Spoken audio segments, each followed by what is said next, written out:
Back in 2018, a series of events happened to me that still haunt me to this day. I was 19 years old, a sophomore in college, at a big university. I had just moved into an off-campus apartment. Unfortunately, as a female, I was living on the first floor. From the day I moved in, I felt a bad energy. My room was at the end of the apartment, right next to our patio with a sliding glass door. Over the month before this incident occurred, I always felt like I was being watched. I can't explain it, but anytime I left to go to my car or the gym at the complex, I always moved fast and looked over my shoulder. One night, we had all gone to bed. I had work the next morning and was trying to fall asleep before it was too late. Around midnight, I woke up to the sound of my door knob turning. Fortunately, I locked my bedroom door every night.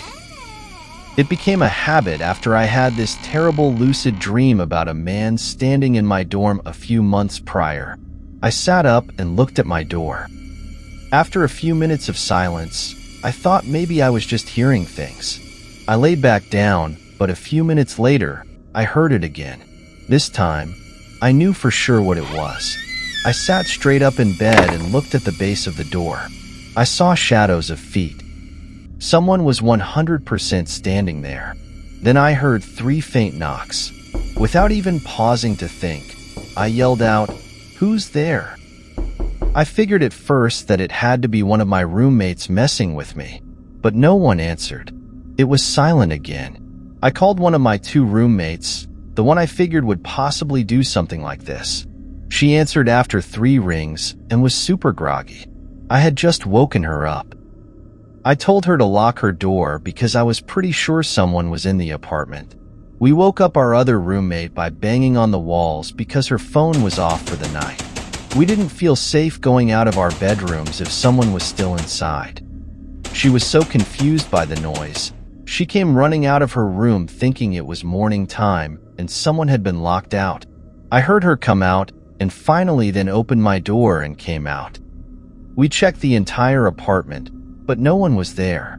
It was then that we reached the sliding glass door, which we realized was unlocked, and the curtains had been pushed aside. The realization that someone had been at my bedroom door for at least 10 to 15 minutes hit me like a ton of bricks. We called the police and filed a report, but nothing came of it.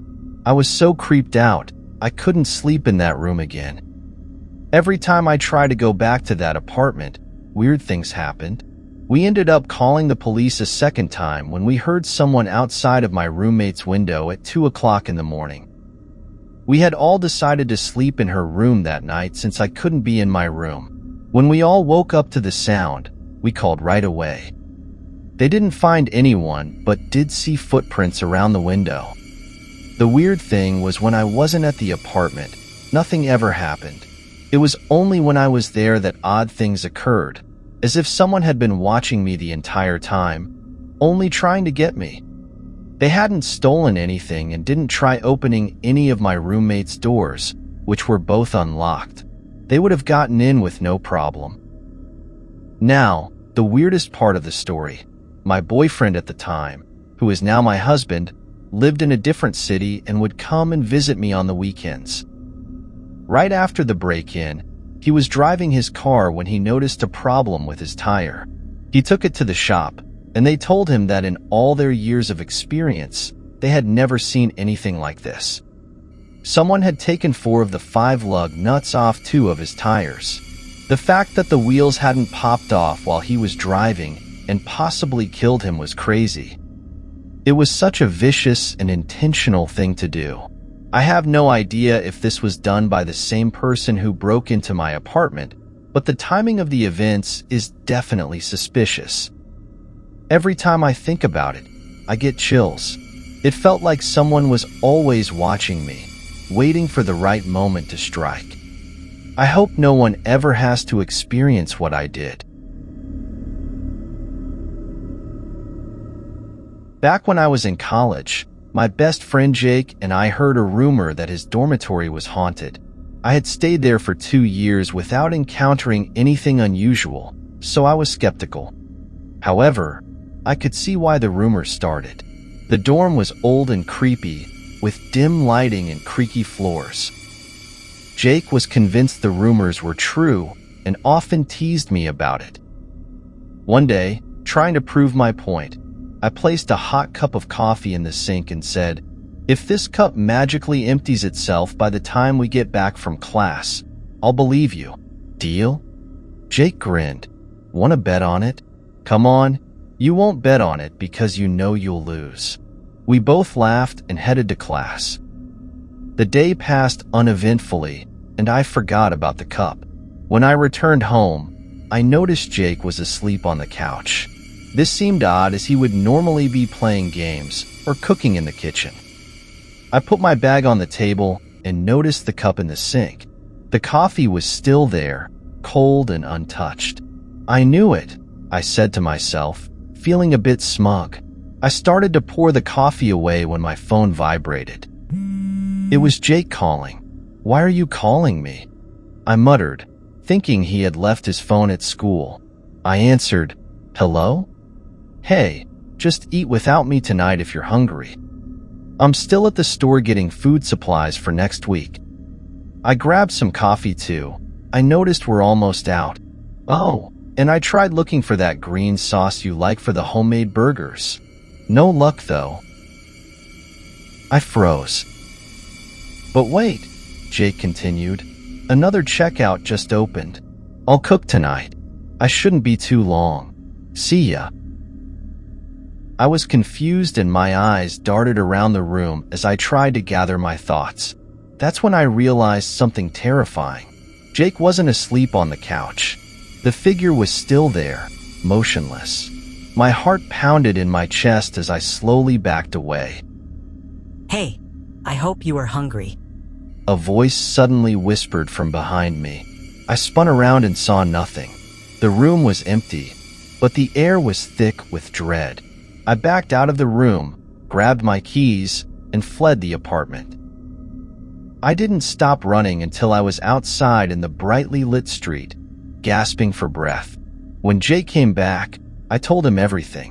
He was skeptical at first, but the fear in my eyes made him believe me. We called the police and filed a report.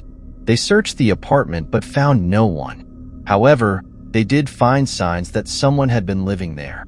A hidden sleeping bag and a stash of food in the attic above Jake's room. For the next few nights, we stayed with friends, too scared to return to the dorm. Eventually, we had to go back.